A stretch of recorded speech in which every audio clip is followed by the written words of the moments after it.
Olá, olá, para você que está chegando, seja muito bem-vindo, muito bem-vinda. Eu sou o Gabriel Tripodi, o Podão, e está começando agora mais um podcast. Ao meu lado aqui, como sempre, Camilo Manfredi. Boa tarde, Tripodi. Boa Tudo tarde. bem? Tudo certo? Tudo ótimo, graças Maravilha. a Deus. Bom, antes da gente apresentar aqui nossa convidada, passar um pouco do perfil, Perfeito. vamos falar das nossas redes sociais e para que as pessoas também engajem aqui no nosso vídeo, neste episódio, tá? Então, por favor, deixa aí sua curtida, o seu comentário, compartilha o vídeo aí no grupo do WhatsApp, lá no Facebook. Pode compartilhar, deixa no link da sua bio. Grupo da família. Grupo da família, né? Manda aquele bom dia já de cara. Troca o GIF, né? Aqueles GIF de bom dia. Já bota o vídeo lá, tá bom? E dito isso, para você não esquecer, Camilo, hoje, seguindo aquela nossa dinâmica nova agora, de passar aquele perfil para deixar aquele suspense. Deixa comigo. Por favor, fale um pouquinho da nossa entrevistada de hoje. Deixa comigo, vai ser um prazer. Eu vou fazer um resumo. Não. Senão eu ia tomar metade, acho que, do podcast. Então eu vou realmente, fazer um hoje resumo aqui. Hoje é demais. Vai lá. Então vamos lá.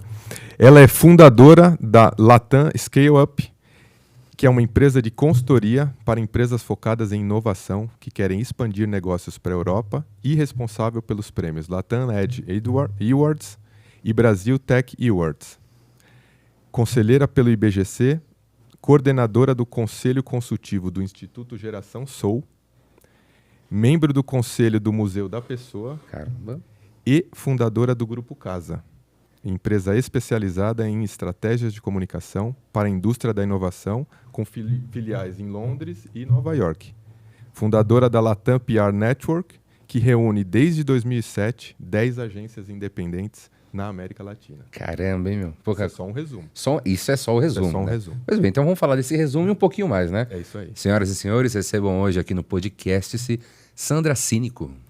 Prazer em estar aqui com vocês. Obrigado, Sandra, pelo... Enorme prazer em ver você Prazer é nosso. pessoalmente, você também. A gente já se fala tanto por e-mail. É verdade. E aí, eu estou à disposição. O que vocês quiserem perguntar, conversar, estou à disposição. Ah, sim. É a primeira vez que vê ela pessoalmente? Porque o mundo da pandemia jogou todo mundo para Home office e fica nisso. Office, e aí o business continuou e a gente foi conhecendo as pessoas. Mas aí... tem bastante disso, né? Às vezes a gente... Tem muitas coisas que a gente é, nossa, muito próximo, mas só por e-mail. Nunca se viu, né? E depois demora um tempinho, né? Não, o Camilo a gente já falou bastante. Bastante. Já me sinto íntima do Camilo. Obrigado. E Sandra, para a gente começar a falar desse extenso currículo aqui, queria que você falasse um pouquinho do seu início ali na sua trajetória. Qual foi o seu primeiro contato com a carreira? Você já sabia que queria fazer isso? Como é que foi esse primeiro contato? Você diz a parte de jornalismo, isso, né? Isso, jornalismo. Então, eu comecei jornalismo, na verdade, sempre quis trabalhar com comunicação, mais com jornalismo impresso, né, na época. Então, minha carreira, na verdade, começou na Europa. Eu comecei estagiando na Itália, Suíça, França e Inglaterra. E depois eu voltei para o Brasil. Aí, no Brasil, tinha que ter diploma de jornalista. Aí eu voltei para a faculdade e aí fui trabalhar cobrindo férias no Estadão, na Isto É, no jornal Movimento, na época. Trabalhei também numa agência de fotografia chamada F4, que era de um pessoal incrível. E aí eu fazia a parte de conexão com a Europa, por causa das minhas ligações com a Europa. Claro. E eu trabalhei na assessoria de imprensa da FEBEM também. Quer dizer, uma experiência... Eu fui fazendo experiências mais variadas possíveis. Até que um dia, eu estava no Estadão, um amigo meu me chama e diz, nós precisamos ir lá fazer um freela para um negócio aí que eu não entendi direito, que chama Sucesso. Sucesso, eu não sei o que é, mas tudo bem. E a gente foi encontrar o diretor, que era o presidente, no caso da Sucesso, que era responsável pela feira de informática no Brasil. E aí falamos com ele e ele disse, tá feito, eu quero você como minha assessora de imprensa. Aí eu falei, mas eu não tenho empresa, não sou assessora de imprensa, eu sou jornalista. Tá? E aí ele, mas você ganhou um cliente, então monta uma empresa. Eu falei, mas como é que monta uma empresa? Eu nem sabia nada, nunca tinha me preocupado com esse tipo de coisa. Ele insistiu muito. Acabei montando uma empresa e ganhamos a conta da feira de informática, que era enorme, né, no Anhembi. tal, nem existia ainda laptop, celulares, etc., né? Mas foi uma experiência. E aí a tecnologia, eu sempre gostei de tecnologia, de inovação. Aí eu acabei mergulhando sempre nesse mundo de preparar estratégias, né, de comunicação para a indústria vamos dizer, muito a indústria da tecnologia no começo e depois na indústria do desenvolvimento, né, de novos polímeros, indústrias de pesquisa, etc. E daí, mas isso é a minha parte, vamos dizer, ligada à comunicação e jornalismo, né? Perfeito. Que eu, Mas você disse que tem outro chapéu também, né? eu tenho o PR, ele para mim, ao longo dessas décadas, ele mudou muito. Então, você começava primeiro fazendo press releases, mandando para os jornalistas, tinha aquele serviço de clipping, em papel, vinham todos os dias os motoboys, nem eram motoboys, os boys, né? Vinham trazer as clippings em papel mesmo. Recortes do jornal. E as coisas foram mudando, virando digitais e hoje eu vejo o PR, para mim, bom, o jeito que a gente fazia, ele caiu totalmente por terra. E essa mudança, ela acabou me levando a olhar muito mais para dados e análise de dados como uma das coisas mais importantes do PR para estabelecer estratégias, né? Então, o conhecimento sobre brand care, né? Sobre a proteção da marca, mas também a conexão dessa marca com coisas reais. Então, não adianta, para mim, não existe você proteger uma marca que, na verdade, não cumpre com seus compromissos, não está em compliance com o que fala, que diz que faz, né? E aí eu comecei a ficar muito mais seletiva nos clientes e focando em empresas específicas. Então, são empresas que trabalham só com coisas que fazem bem para a qualidade de vida das pessoas. Então, eu estou muito mais focada, por exemplo, em empresas de agritech que acham soluções tecnológicas ou de elementos que trazem uma alimentação mais saudável, que permitem que a gente use menos agrotóxicos, etc., e outras de saúde ou pessoas que trabalham com o desenvolvimento de novas tecnologias para evitar o trânsito, etc., do que as empresas incumbentes, que a gente chama, né? E isso acabou me levando muito para me interessar por governança. E aí, na governança, eu percebi que os conselheiros, tem pouquíssimos conselheiros com formação em comunicação e em brand care. E agora eu estou nessa jornada muito focada em me envolver com empresas que são de inovação e participar de conselhos dessas empresas, trazendo conhecimento que eu fui acumulando ao longo dos anos, né? E também trabalhar com os novos empreendedores para que eles se engajem e entendam políticas de transparência, de compliance, de uma série de mudanças que eu acho que são necessárias antes de mais nada, né, numa empresa. Perfeito. Então, é trabalhar a questão do propósito, né? Isso, então, as exatamente. empresas precisam ter um propósito para que você consiga fazer um trabalho muito melhor, profundo, consiga ajudar as empresas nos próximos passos. E aí vai em tudo, né? Desde a lata de lixo na entrada da empresa até o comportamento do presidente, né? Do gestor, ou enfim, de quem é fundador, etc., né? E isso é muito o interesse que eu tenho hoje, especialmente em startups. Né, em startups e pré-scale-ups. Depois que a empresa se transforma numa empresa incumbente, vamos dizer assim, mais enorme e tal, isso eu já não acho que eu tenho muito a contribuir. Quer dizer, até teria, mas é diferente, o jogo é diferente. Claro. Eu me interesso muito pelas empresas que estão se estabelecendo, porque eu gosto de mexer na raiz, no DNA mesmo, né? Começar o DNA desde o comecinho para ter menos churn, menos problemas. Com certeza. Vamos lá. Pode fazer. E assim, Sandra, a gente mergulhando um pouquinho na questão do Grupo Casa, né? Então, né, a gente tem a questão de ter estratégias de comunicação, né? E ter muita questão da inovação. Qual o papel do Grupo Casa e como ele faz esse trabalho de integração das agências e qual o papel das agências e de que forma que as agências estão apoiando as empresas nos planejamentos e nos programas? Você diz as agências em geral? É. Eu acho que nós, no Brasil, nós carecemos de profissionais preparados, né? Nós temos por uma questão de custo, né? Então, as agências hoje elas têm alguns profissionais sêniores no comando e depois muita gente jovem embaixo, né? Uma questão de custo. Perfeito. O cliente mesmo não paga o que ele deveria pagar, né? Eu acho que os FIIs hoje são muitas vezes aviltantes, né? E não conseguem, aí a pessoa não consegue se desenvolver. Talvez se a gente tivesse uma outra situação, eles valorizassem as agências, elas seriam um braço direito muito importante, não para tapar o sol com a peneira ou esconder coisas, não é isso.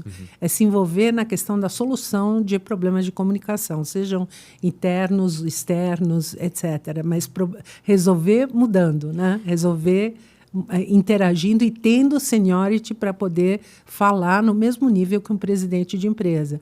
Então, por isso que a governança, os conselhos, eu me interessei tanto, porque o que eu vejo é que hoje em dia as agências elas são fazedoras de coisas, né? Sim. Elas trazem, às vezes até elas planejam, etc., mas aí quem toma a decisão quer mostrar o serviço para outro, não sei o quê. Quer dizer, elas não têm o peso que deveriam ter na forma. Isso é a forma como eu vejo, né? Pode ser que ninguém concorde comigo, mas eu vejo assim, no dia a dia, na prática, né? Claro.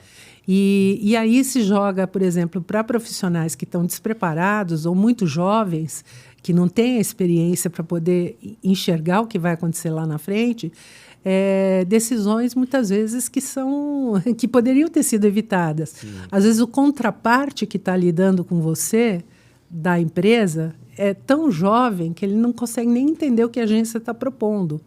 Então, às vezes acontecem essas coisas e eu acho que isso é muito prejudicial para as marcas, né? Sim. Mas é uma questão da situação do nosso mercado, né? Eu acho que o nosso mercado partiu para esse tipo de solução. Você vê na Europa, você vê também um pouco isso, mas o profissional sênior ele está muito mais engajado com o júnior do que aqui. Aqui ele tá o sênior e o júnior estão meio distantes, né? E o sênior... Coaching mesmo, de apoio. Exato. Ele joga... Não, você tem que performar, você tem que fazer, você tem que... Aqui não é mais cobrança. Cobrança. Enquanto que lá você tem um trabalho muito mais de educação, né? E aí... exato. E também as escolas aqui são mais, vamos dizer... Tem escolas boas, mas tem muitas escolas fracas, né? Então, não dá para exigir para um profissional... pagar um salário baixo, que ele consiga performar. Não dá. Ali é um círculo vicioso que se criou e que o mercado não está pagando o suficiente. Então, talvez por isso também eu tenha ido sempre muito para o mercado internacional. Eu praticamente nunca trabalhei muito pouco para clientes brasileiros. Tá. Eu sempre trabalhei para clientes internacionais, então meu foco sempre foi lidar com os internacionais. Agora, eu entendo até a situação toda, mas eu não sei como mudar. Eu acho que isso tem que mudar das empresas mesmo. O cliente teria que olhar, a comunicação é um asset, é uma coisa importante na nossa empresa. Então, vamos colocar uma estrutura e vamos pagar a agência o suficiente para ela pesquisar, para ela contratar gente para análise de dados, para fazer o data analytics com ferramentas extremamente power, né? Claro. E cada vez mais o profissional de comunicação ele é estratégico, né? Ele pode ser estratégico e não um fazedor de press releases, que isso não é nada perto do que se precisa, né? E outra coisa, o profissional de comunicação ele é muito pouco afeito ao data analytics, né? A parte de ciência mesmo, né? De análise de dados. Uma coisa porque no Brasil tem poucas ferramentas que provêm essa informação. As que existem são internacionais, são caríssimas. A gente tem uma dificuldade de ter desenvolvimento de ferramentas porque o mercado não paga. Claro. E, do outro lado, a gente não tem o profissional que estudou comunicação tendo estudado Data Analytics, né? Ou analisando performance. Não estou falando de um analista de dados assim básico, estou falando do cara estrategista mesmo. E isso eu acho que ainda falta um pouquinho. Eu acho. Tem poucos ainda, né? Olhando. Claro que eu estou falando genericamente. Sim, tem agências que são excelentes, né? Sim. Que são muito boas e fazem isso, mas em geral, o que eu vejo é que se formam pequenas agências, que geralmente um profissional que saiu de alguma agência monta. Como que ele vai montar? Vai ter um Data Analytics na empresa dele? Ele não tem... O mercado não paga para ele fazer isso, né? E aí ficam correndo atrás do rabo. Então, inclusive sobre esse assunto, você acredita que isso seja a maior dificuldade hoje, um profissional da área, entender talvez um pouco dessa transição e a importância dessa análise de dados hoje em dia, tendo uma visão mais estratégica, até pensando em planejamento e tudo mais? Você acredita que isso seja a maior... Eu acho que a moçada que está vindo, ela tem vontade, mas ela não sabe aonde que ela vai... Ela nem sabe. Eu acho que ela percebe... Eu conversando com moçada e tal, eu percebo que eles percebem que tem algo que tem que ser feito. Mas quando você vai aprofundando, você chega assim, o cara que só quer escrever, eu só quero fazer conteúdo. E meu salário é baixo, mas eu só escrevo conteúdo. Eu escrevo conteúdo para LinkedIn, mas eu não analiso nada. Eu não vejo nada. Se você não analisar, como é que você vai mudar esse conteúdo? Como é que você vai melhorar? Então, aí chega uma hora que a própria carreira o mercado vai pedindo para eles, mas aí às vezes é muito tarde, ele já se viciou. Então não tem dentro das escolas, eu acho que já devia começar com aulas de análise de dados, de digital, para poder analisar qual que foi o impacto. Por exemplo, eu fui para uma conferência em Londres agora faz um mês e meio. Numa reunião com uma empresa muito interessante, que ela desenvolveu uma tese, vamos dizer assim, que o número de likes e o número de thumbs up não quer dizer nada num post. O que quer dizer, sim, é quando o post teve um link daquilo que você estava falando. Tá. Então, o número de links em matérias republicadas, referenciando aquela marca ou aquela ideia, tal, isso sim tem valor, porque isso espalha, né?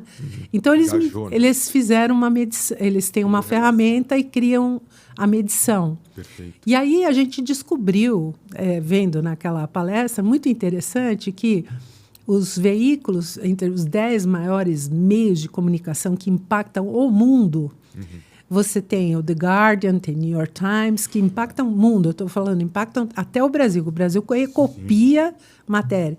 E nos 10 maiores está uma plataforma chamada The Conversation, da qual até está chegando no Brasil, que é pouquíssimo conhecida aqui no Brasil, né?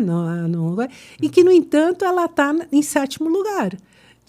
Aí você fala assim, mas o que é essa plataforma aí? É uma plataforma de informação científica escrita são teses de pós-doc e doutorado, escritas em linguagem jornalística, analisando dados de factuais. Por exemplo, 8 de janeiro.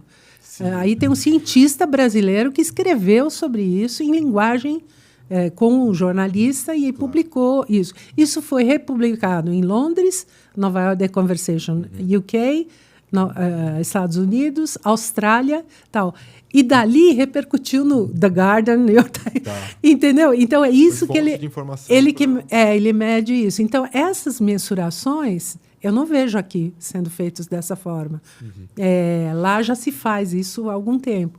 Então, assim, claro, a gente não é que não sabe, mas cadê a ferramenta para medir esses links? Cadê? Como é que eu meço isso, né? Em português, Claro. né? Do Brasil.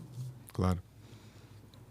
Não, e outro ponto, você falando, claro, sobre toda essa tecnologia, eu queria que você falasse um pouquinho sobre as diferenças que a gente encontra hoje no dia a dia, porque tem muito disso, né? Muita coisa chegando, muita inovação, muita tecnologia, e às vezes o profissional também se vê naquele meio ali, meio confuso, para onde eu vou.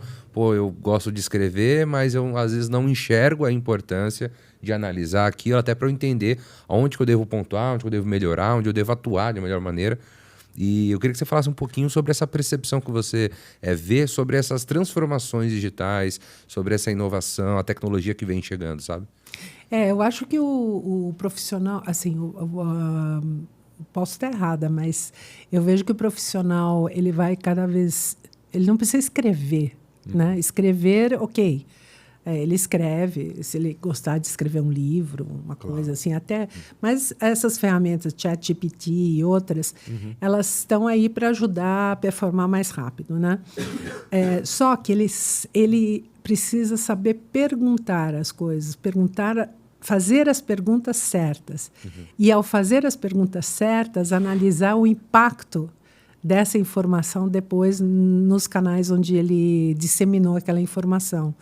E o impacto, ele não se mede por clipping ou por coisa só. Ele é um conjunto de medições. Tá. E aí ele precisa ter a visão macro da importância do trabalho dele, né? Que é fundamental. Agora, para a democracia, para acesso à informação, etc. Só que a minha impressão é que as pessoas estão... É uma maçaroca tão grande de informações e está faltando uma espécie de guidance, né? De que é esse profissional novo de comunicação. Perfeito. Eu vejo ele como extremamente estratégico. Né? Mas, mesmo nos conselhos onde eu vou as pessoas não enxergam ainda assim. Elas acham que... pessoal de comunicação, sabe como é que é, né?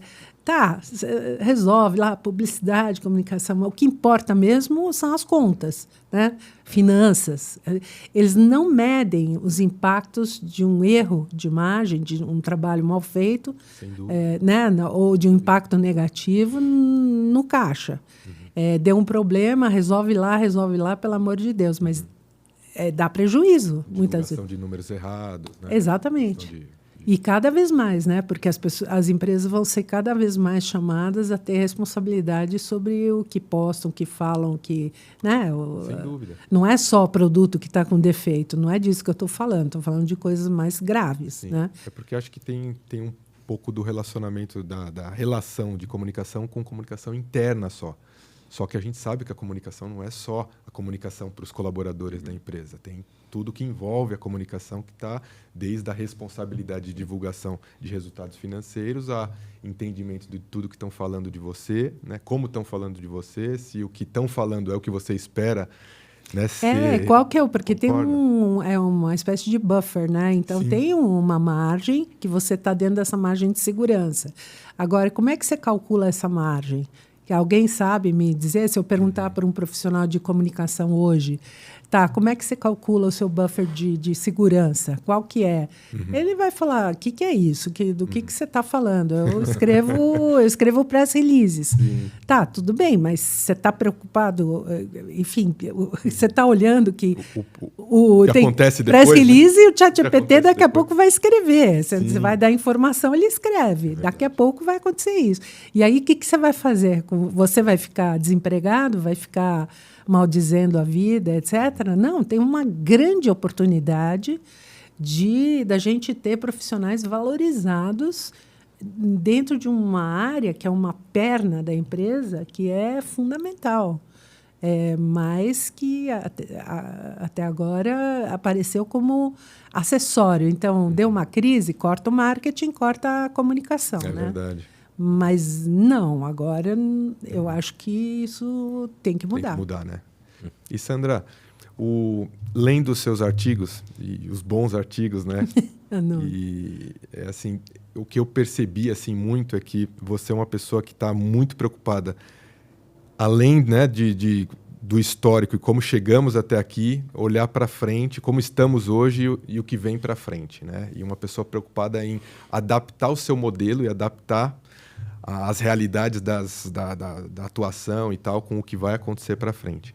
E a gente está vivendo uma questão que é a entrada das redes sociais, né? O quanto as redes sociais, as mídias sociais, elas impactam na questão de imagem de marca, né? Reputação da instituição, das marcas, dos produtos, né? A gente vê.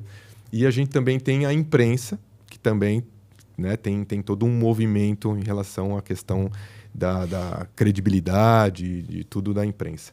O que eu queria entender da tua visão, assim, uma pessoa que está sempre preocupada com as mudanças que acontecem e se adaptar e atualizar todo o movimento, como que você vê a entrada das redes sociais, né?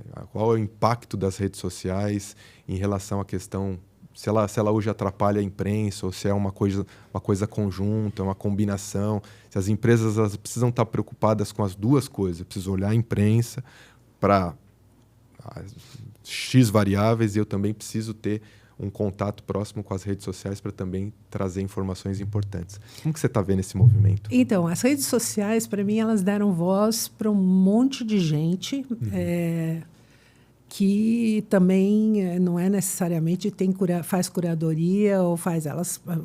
Num primeiro momento foi um fluxo de opiniões, né? Eu acho isso, eu acho aquilo outro, mas achismos totais. Claro.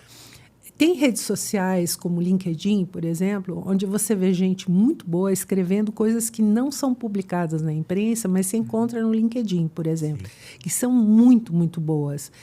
Investidores, startups, inovações, cientistas, escrevem coisas num canal que é um canal mais rápido. A imprensa está muito atrás, né? Porque ela tem aquela limitação, né? O papel, o formato dela, ela ainda não desmamou desse formato. Mas ela tem uma coisa que não tem preço, que é a credibilidade, né? Então, vamos dizer, tem espaço para todo mundo. São layers diferentes de informação, né? Então, quando você tem um Facebook, que é uma coisa mais casual, né? Você põe uma coisa mais pessoal, tá? Você não vai pôr um artigo seríssimo no Facebook, né? Ou Twitter, você quer informar uma coisa rápida, enfim, ou dar um link para um artigo legal, tal. Isso é uma coisa. Depois tem o layer do LinkedIn, que é um layer corporativo, mais interessante para quem quer se informar sobre trends mesmo, né? Ali você vê tendências e tal. Perfeito. E você tem a imprensa, assim, coitado, cobrindo o factual, mas muito atrasado, né? Você leu o jornal de hoje, o que você já tinha lido ontem, mas ela tem uma parte interessante quando você lê os editoriais, né? As opiniões, os artigos. Então, a minha impressão é que a imprensa, do jeito que ela está hoje, ela está migrando para ser uma rede social, na verdade, só que ela tem que se reengenheirizar toda, claro. porque ela não pode ter essas redações tão pequenas, ela tem que ter experts em cada, vamos dizer, vertical, mas de uma forma muito maior. E ela tem que, para poder competir com o LinkedIn, por exemplo, né? Que o LinkedIn, ele põe também, você publica o que você quiser. Tem muita baboseira, mas tem coisa legal. Sim. Então, a curadoria disso que aparece no LinkedIn, por exemplo, poderia ser feito por canais dentro da imprensa, né? Que veriam gente que não é o de sempre, que é entrevistado, mas que contam com esse espaço aberto a cotoveladas para poder expandir o seu layer, né? E os editoriais, vamos dizer, matérias mais profundas, tal, eu acho que eles vão ter espaço nos jornais, que eram os nossos jornais de antigamente, né? Então, um jornal, por exemplo, eu quero ler um jornal de esquerda, então ele vai me dar as opiniões do viés da esquerda. Claro. Eu quero lá um de direita. Eu leio Também um tem. jornal com os editoriais, os artigos técnicos, tal, políticos, vamos dizer assim, de um viés X. viés. E assim Claro. sucessivamente, né? Eu vejo assim, muitos jornais. Teve um movimento na Europa muito grande de nascerem muitos jornais pequenininhos. Por exemplo, um jornal para LGBTQIA+, um jornal para mulheres, um jornal para negros, um jornal para indianos, um jornal para isso, para aquilo. Esses jornais foram uma febre anos atrás, agora diminuíram por causa da crise de coisa, mas eles têm seguidores fiéis que querem se informar sobre uma coisa que diz respeito Claro. a eles, mas que a imprensa não cobre, Não divulga, não consegue, Veicula. porque não dá vazão, né? Então, eu acho que o generalista, a notícia em si, ela vai ser cada vez mais absorvida através de redes sociais e plataformas digitais.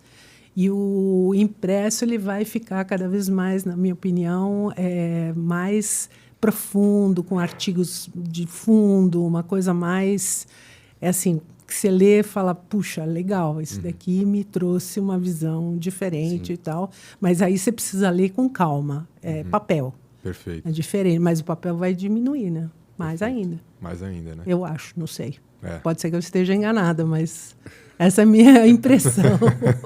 A impressão que eu tenho. Não, com certeza. Ainda mais trabalhando com inovação e tecnologia, eu a acho tendência é que isso... porque mesmo as inovações vão te trazer, por exemplo, hoje em dia você assina o Guardian. Você pede quais editorias você quer receber. Aí ele te manda todo dia, BBC. Sim. Todo dia eles te mandam o assunto. Eu gosto de esporte, gosto de política e quero saber sobre startups. Já vem filtrado. Já vem filtrado, você está 24 horas, você recebe the best rapidinho. Aí, quando você vai ler aqui, já passaram 2 semanas. Porque até ele poder aprovar, até o jornalista passar, até ter espaço, já foi. E aí vai perdendo valor, né, o impresso. Sem dúvida. Mas eu acho que... Não sei por que está demorando tanto para mudar e ampliar as redações, na verdade. Com o pessoal, aí é uma oportunidade incrível, que eu acho que o jornalista que gosta de, por exemplo, trabalhar só com startups. Aí o cara de startups, mas em agri. Pô, o cara é especialista naquilo. Ele vai ter o jornal, a mídia, o canal. Tanto faz se é papel, se é digital, o que for. Vai ter um canal especialista naquilo. E dentro de agri, aí tem agri-food, food tech, né? Aí vai embora. E aí quem se pluga nesse canal vai certamente seguir. Claro. Vão ficar nichos mesmo de conhecimento, porque é muita coisa. Não dá para... Né? Não dá para... Antigamente você ficava sabendo das coisas de uma outra velocidade. O seu cérebro também não consegue. E hoje tem isso também, né? Muito conteúdo que muito, chega, muita coisa. E os algoritmos também acabam auxiliando nisso, né? De você acabar vendo aquilo que você tem mais proximidade, aquilo que você tem mais interesse, e no fim você é bombardeado com todos os assuntos de interesse. Quando você vê, obviamente, aquela mídia vai deixando de lado, o papel... Você não... Agora tem que tomar um cuidado, porque você tem que se plugar no diverso também, né? Então, por exemplo, nas questões de cultura, Perfeito. é muito importante você não ficar viciado naquele negócio só que você gosta. Nos técnicos ainda, ok. Você gosta de agri, você vai seguir agri e tal. E eu acho que vai ter cada vez mais espaço para os super especialistas, né? Para os especialistas.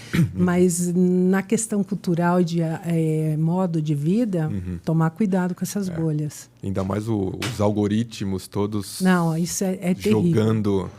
Jogando e fomentando conteúdos semelhantes, né, àquele que você consumiu. E aí você fica menos tolerante. É terrível isso, né? E você vai ficando mais... Bom, a gente vê o próprio Brexit, né? Esses comportamentos completamente fora de proporção, de senso, né? Que a gente vê em vários países e que são não acolhedores, são ao contrário, eles constroem cada vez mais barreiras, né? Barreiras culturais, né? Que aí é outra história, a gente poderia ficar falando 20 horas sobre isso, que é fascinante, né? É verdade. Fascinante. E, Sandra, como que você está dividindo o seu tempo? De tantos chapéus que você tem, né?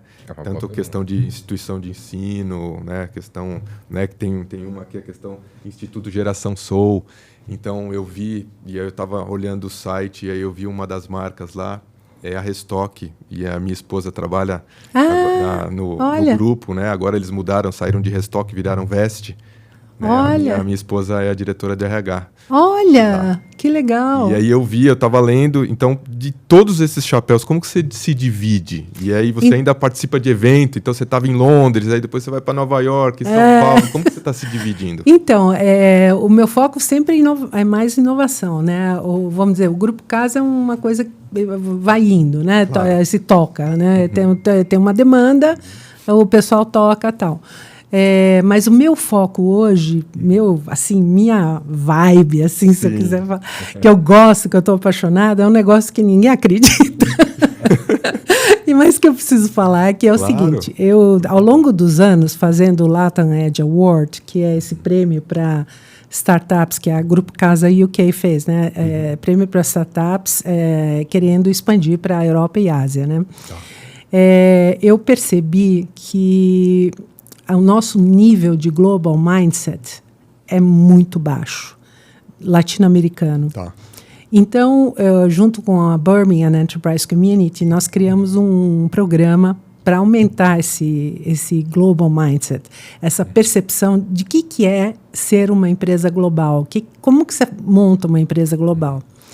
E aí eu estou nessa toada de querer ser uma espécie de evangelizadora de global mindset. Sim. E aí até agora assumi um negócio que chama City Lead da Global Class, que Global Class é também uma instituição dos Estados Unidos que também está nessa toada de querer desenvolver o global mindset em países como os nossos, né? Não é uma coisa que é importante para os latino-americanos montam uma empresa, eles estão interessados em vender para o mercado interno, óbvio, que são grandes mercados. Sim, né? pelo tamanho do país, acho que só que vai acabar ali. Só que eu vejo que eles crescem aqui, aí ficam nesse ambiente, que é um ambiente pouco competitivo, vamos dizer assim. Aí vem um gringo que já montou aquilo lá igualzinho, compra e pronto, acabou, né? Então, Verdade. nós não temos um voo, além de um voo de galinha internacional. Nós não temos empresas globais latino-americanas. A gente tem algumas. Você conta nos dedos, mas elas estão na América Latina. Você não tem um Google latino-americano, sei lá, você não tem. E eu acho que a gente tem talento para crescer, mas falta essa visão, vamos dizer assim, de começar a empresa pensando no seguinte, eu tenho a empresa X, se eu fosse operar no Peru, ou na Colômbia, ou nos Estados Unidos, como é que ela seria? Né? Logo do começo. E aí se desafiar a pensar a empresa, quando você está montando o seu Lego, já pensar lá internacional.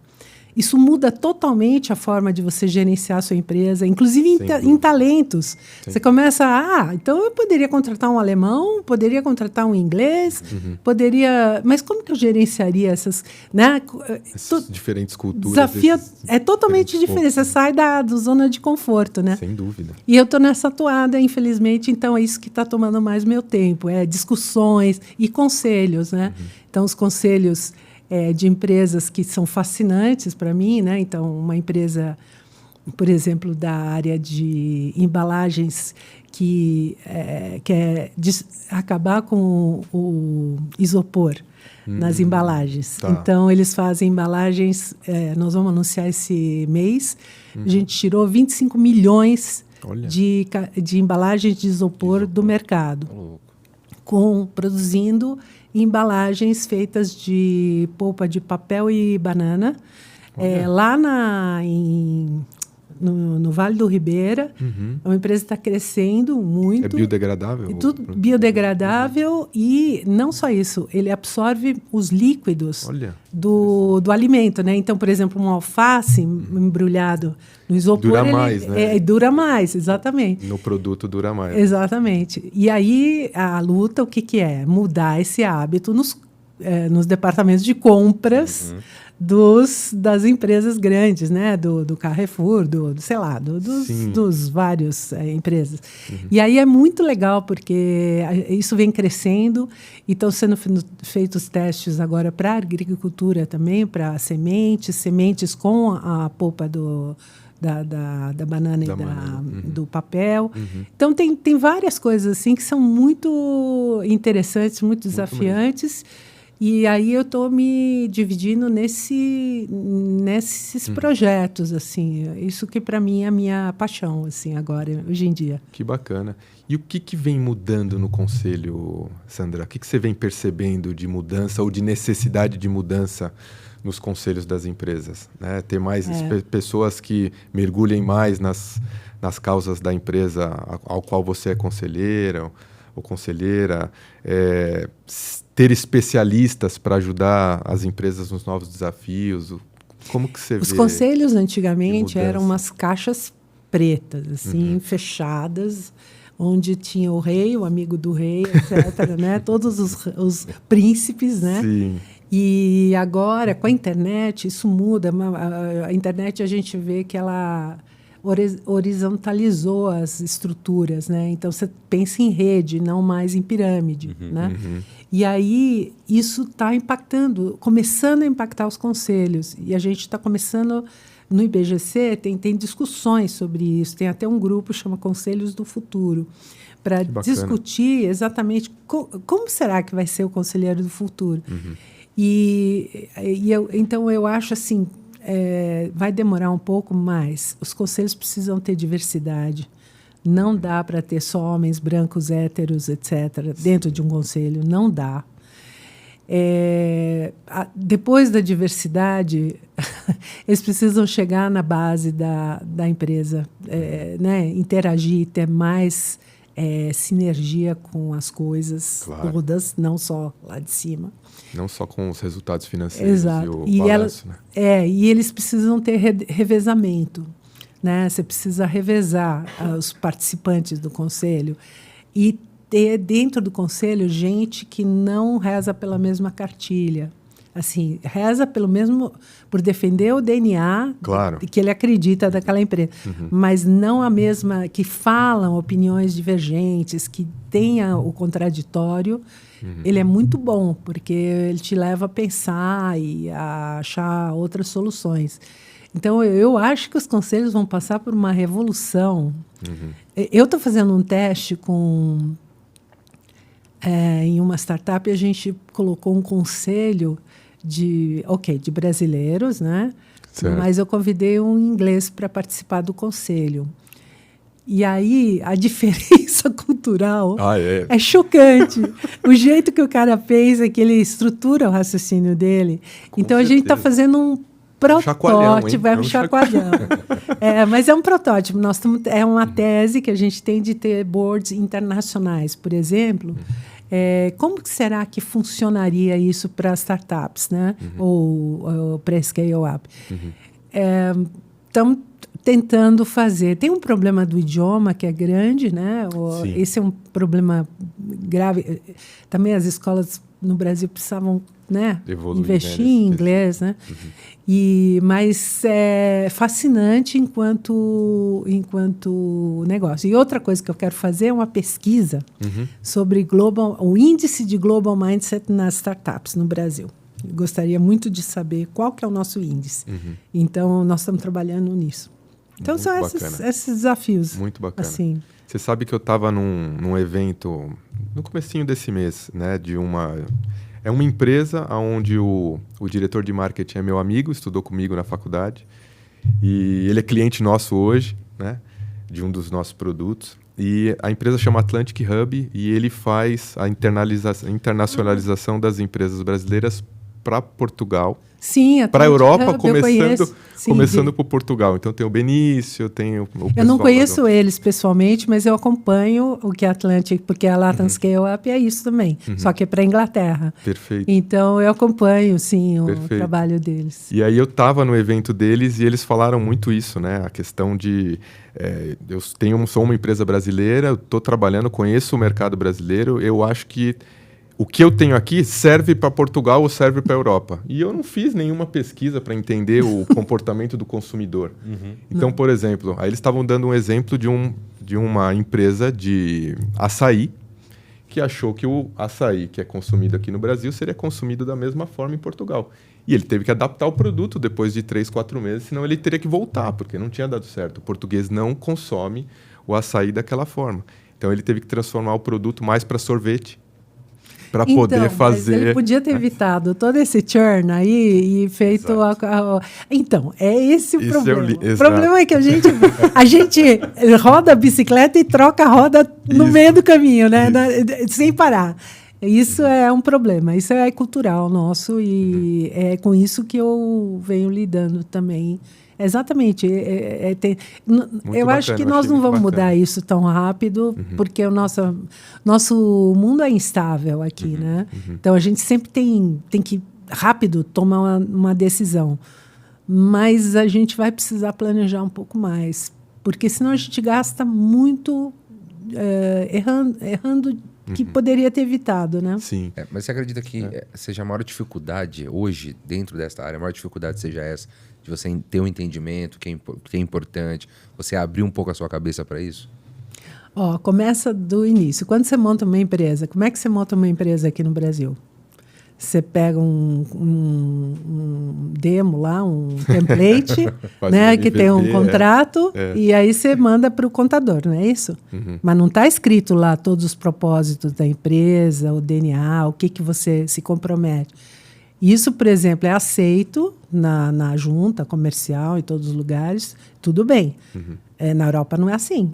Você tem que botar qual é o escopo da empresa, qual é o propósito. Você tem que anexar isso no contrato. Né? Tem tudo. Esse exercício já muda muita coisa. Começa desde planejar. Não faz mal à saúde. Realmente não faz. Não faz. Você gasta menos. Parece que você está gastando tempo de bobeira, mas não é verdade. É muito importante. E é isso que eu... defendo, mas assim, é difícil, viu? Não é assim, não é muito bem aceito. Porque não é parte da nossa cultura também. Então, é exatamente por isso, né? Muitas pessoas devem fechar muito a cabeça para isso, né? Achar que às vezes não é uma coisa necessária, que não é importante. Ou como um exemplo aqui, que não vai fazer diferença alguma, né? Se eu chegar lá com o meu produto, tá tudo bem. E aí acaba, né, acontecendo isso. A pessoa chega lá, tem que mudar a estratégia no meio do caminho, sem saber também se vai dar certo ou não. Se ela tivesse já preparada, com a cabeça mais aberta. Por exemplo, esse Latam Global Connection Program que a gente criou, né? A gente passou algumas turmas com ele e foi muito interessante, porque as startups que participaram, eu perguntei no final, o que vocês acharam, né? Aí a coisa mais interessante que elas falaram foi o seguinte, a gente achou que a gente não está preparado para expandir. A gente tem que voltar a 5 casas, mas foi bom, eu fiquei feliz. Pelo menos reconheceu, né? Eles ficaram meio decepcionados com eles mesmos e com, assim, puxa, podia, né, esses caras também, que chatice, né? Mas foi legal, que eu fiquei feliz. Faz parte do processo, você entender isso. Né? Fica até mais fácil para eles depois. Né? Isso é legal. Muito interessante. Eu até li um outro ponto num outro artigo seu, Sandra, que é a questão das grandes corporações adquirirem pequenas, né, e se aproveitarem desse mindset de inovação, de velocidade, de que forma que eu trago uma startup para dentro e eu deixo de ser um transatlântico e passo a ser uma empresa mais ágil, né?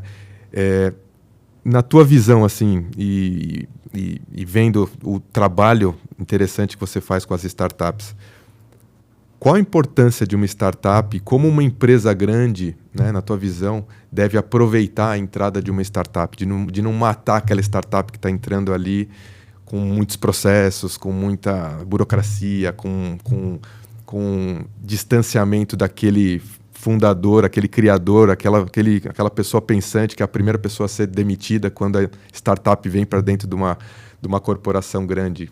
Como que você vê isso?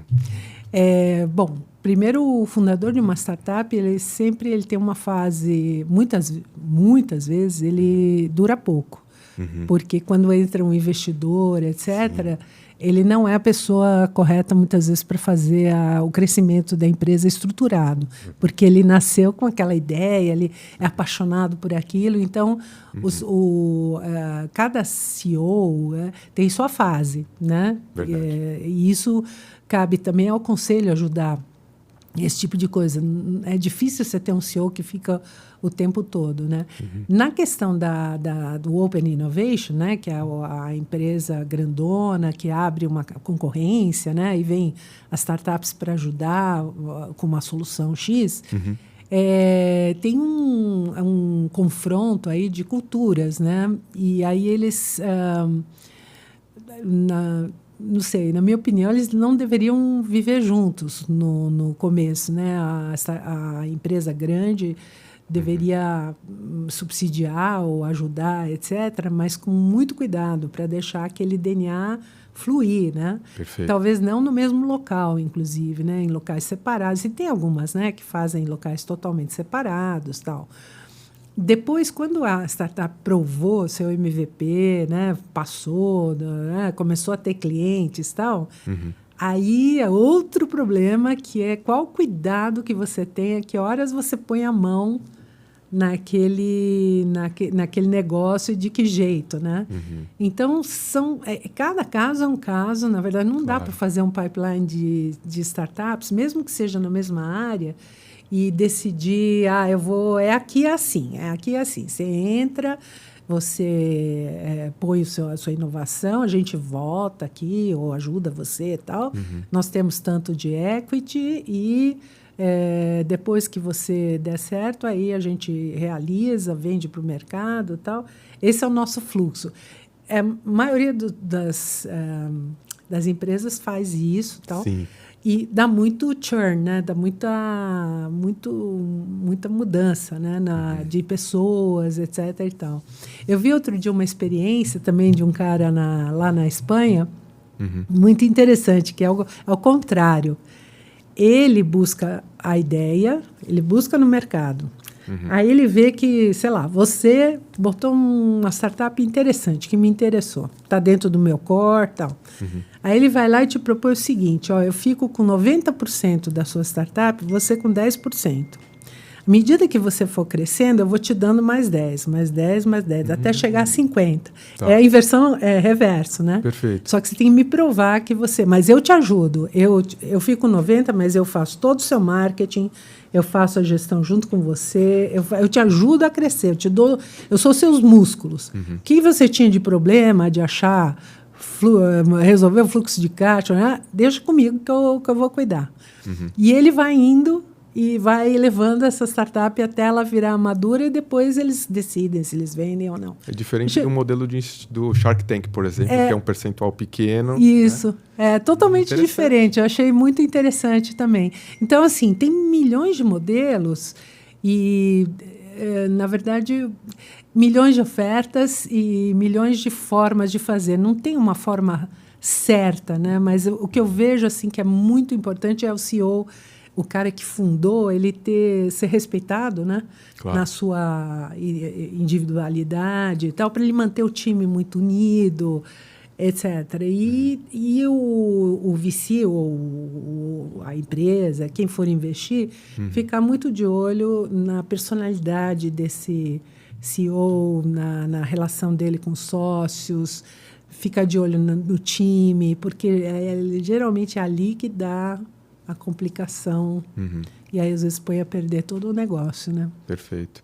E o que você está vendo mais, Sandra, acontecer? As empresas que compram mantêm aquela marca, mantêm aquela empresa, ou seja, vai debaixo de um guarda-chuva de holding, ou aquela empresa vira um produto dentro de uma empresa maior? Tem de tudo. Você tá vendo tem mais de tudo. acontecer? Por exemplo, eu participei da chegada do Waze no Brasil, né? Toda a chegada, a forma de fazer, como que expandiu o Waze e tal.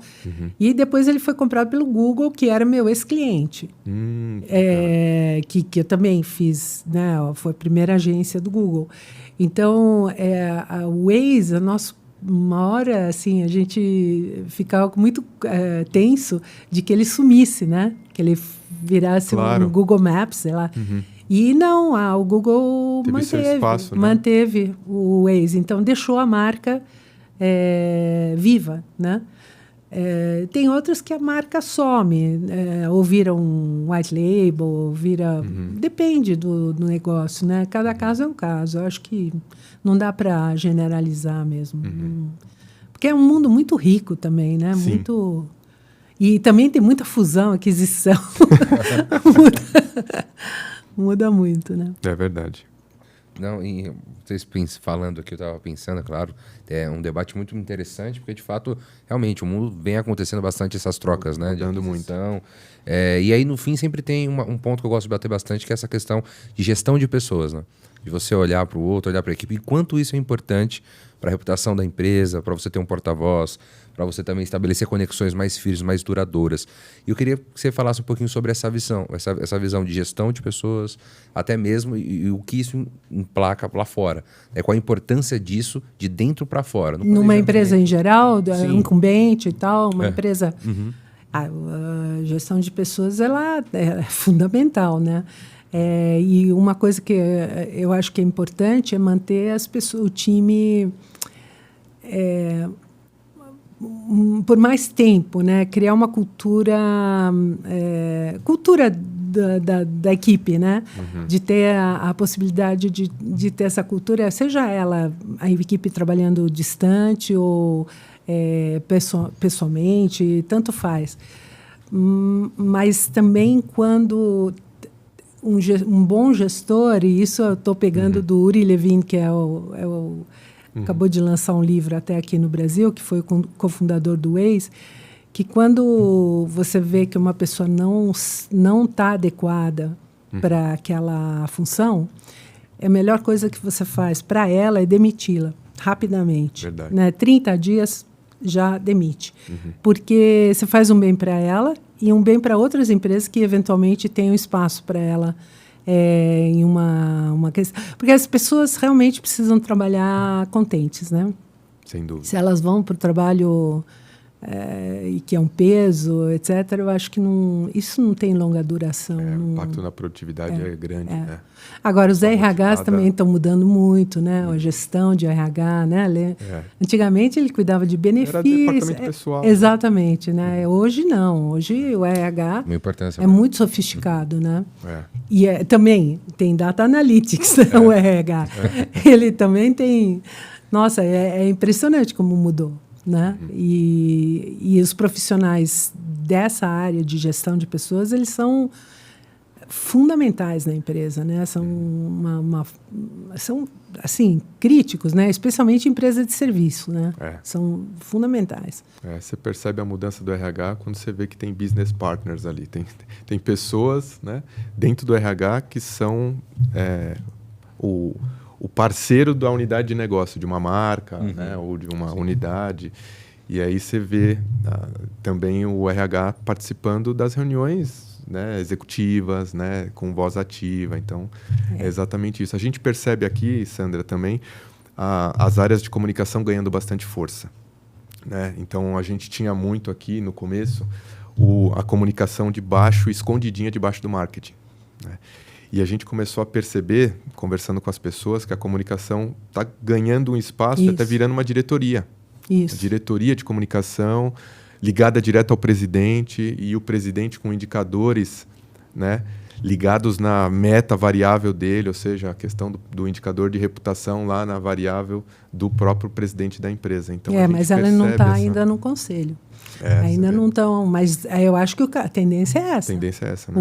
Acho que o profissional de comunicação ele vai para o conselho. Eu acho que ele precisa, ele não pode ser só ligado ao presidente, ele tem que estar no conselho mesmo, colocando a vida como ela é, né? É um dos pilares, né, de uma empresa. Eu acho fundamental. E um ponto, vou fazer mais um, hein? Vai lá. Manda bala. Me interessou bastante a questão, né, da tua atuação agora, a questão de visão global para as empresas. E assim, você acha, Sandra, que a questão da relação do câmbio hoje, por exemplo, hoje a gente está com 4-1, 5-1, isso dificulta a aproximação das empresas para fazer negócio fora? Né? Quando a gente estava, por exemplo, 1-1, 2-1, a gente tinha um poder de negócio maior para sair do país. Né? Você acha que a gente tem uma dificuldade maior quando a gente tem a nossa moeda vai enfraquecendo? Eu vejo dois movimentos. Um é pensar assim, outra coisa é pensar, não, eu quero diversificar minha receita. E ao contrário, eu quero trazer receita de fora para cá. Então, eu quero ter a capacidade de não ficar dependente dos fluxos do meu país só. Então, tem muita gente começando a olhar para fora e tentando entender como que funciona isso, né? Só que, assim, de novo, estão olhando de um jeito superficial. Expandir internacionalmente... não é tão simples, Claro. Uma jornada, né, de 7, 8 anos, 10 anos, ela não é de um ano para outro, imagina, né? Claro. E ela exige muita persistência, né? E conhecimento do local, você ter o profissional lá do local fazendo, não mandar um brasileiro para... Não vai dar certo. Tem que ser um cara local, com modelos de gestão que vejam onde é que está o problema. Tal. Então, saber gerenciar internacionalmente mercado, né? É diferente. Eu acho que não... Tem as duas coisas. Eu tenho visto bastante empresas começando a pensar, olha, eu preciso diversificar, não vou mais ficar dependendo do dólar a 5 ou do dólar a 2. Essa gangorra não é para mim. Perfeito. Então, tem oportunidades aí, né? Nesse sentido. Só que falta, eu acho, um pouco a mentalidade. Muita gente tem medo também, né? Sim. E uma coisa também que eu preciso ressaltar. Ser global não é exportar só. É verdade. Isso não é global, né? Então, tem uma diferença. Tem uma diferença grande. Exato. Então, isso é muito importante também, porque se você tiver a mentalidade global e pensar global... Ser internacional é uma consequência mais fácil, né? Fica mais prático, né? Bom, Sandra, infelizmente a gente está chegando aqui no nosso tempo, mas antes a gente queria que você deixasse uma mensagem final, falando um pouquinho sobre as tendências, ou dando dica para as pessoas que estão nos vendo, estudantes, profissionais da área. Então fique à vontade, um espaço seu aí, para a gente fechar com chave de ouro. Eu acho que, primeiro, se desafiem. Não pensem que tudo que vocês aprenderam na faculdade é exatamente sobre o que vocês vão trabalhar. Tenham curiosidade, né? Assim, absorvam o máximo possível de informações, façam cursos, façam sua jornada de uma forma independente e busquem sempre se superar. Eu acho que isso é fundamental, porque é isso que vai ser o nosso mundo daqui para frente, já está sendo há muito tempo, né? Então, não se acomodem, porque isso vai ter um preço depois, né? E pensem global. Não pensem só no Brasil, só na Argentina, desde o início. Pensem global, isso vai abrir né, o contraditório, diferentes culturas. A gente sempre aprende, viajem o máximo que vocês puderem para fora, no seu país. Do Brasil é enorme, maravilhoso. Eu acho que tem muita coisa para absorver aí. É isso, né? Incorporar o Capitão Planeta aí, né? Isso. Pensar fora, né? Exatamente. Pensar fora. Sandra, mais uma vez, muito obrigado. De verdade, foi um papo maravilhoso. É sempre uma aula pra gente, né? Foi uma muito aula obrigado pelo seu espaço, pelo seu tempo. Parabéns pela trajetória. Né? Com certeza. Obrigada Parabéns a vocês, demais, imagina. Né? Dizer também que a porta do podcast está sempre aberta. Então, quando você quiser voltar aqui para falar de qualquer coisa, estamos abertos, estamos disponíveis, tá bom? Então, muito obrigado. Muito obrigado. Obrigado ao Camilo Manfredi, mais uma vez, agradeço. Arrasando, obrigado. Como sempre. Um cara sensacional. E agradecer você que ficou na audiência, seja pelo YouTube, nos assistindo, ou em qualquer outro streaming de áudio, nos ouvindo, né? Então, muito obrigado. E lembrando, mais uma vez, vez, relembrando, Camilo, o pessoal esquece, então tem que relembrar, né? Deixa aí a sua curtida, o seu comentário, compartilha esse conteúdo, nos avalia aí também na sua plataforma. Gere link.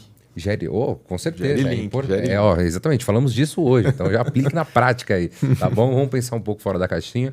Espero que vocês tenham gostado, espero que vocês tenham, né, se divertido aqui com o nosso bate-papo. Fique de olho também no link da descrição, você me lembrou muito bem, a gente vai deixar todos os links disponíveis aí para produtos, serviços, para você poder também experimentar, degustar, pedir uma demonstração, beleza? E conversar com alguns especialistas aqui da nossa área. Fechou? Então, muito obrigado a todo mundo. Obrigado, Sandra, mais uma vez. Camilo, obrigado a você. E nos vemos no próximo episódio. Sendo assim, tchau, tchau. Tchau, Até tchau. mais. Tchau.